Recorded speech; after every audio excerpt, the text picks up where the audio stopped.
How to generate image using Dreamlab in Canva. Open any web browser and in the address bar, type canva.com, then hit enter. Once you're on Canva's homepage, glance over to the left side menu. Look for Dreamlab and give it a click. This will bring you to the Dreamlab settings page. Can't find it on the menu? No worries. Simply type canva.com/dreamlab directly into the address bar and hit enter. Now it's time to get creative.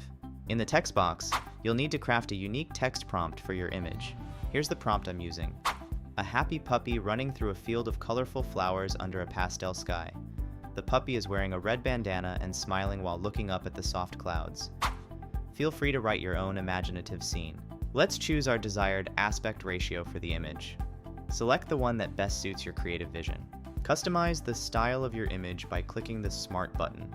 Explore and pick a style that amplifies your scene. Once you're satisfied with your setup, simply hit the Create button. Dreamlab has created 4 images based on the prompt you provided. Let's pick another style. Click on the Style button again to select a different aesthetic and press Create once more. And as you can see, Dreamlab has crafted 4 new images reflecting your chosen style. And that's it.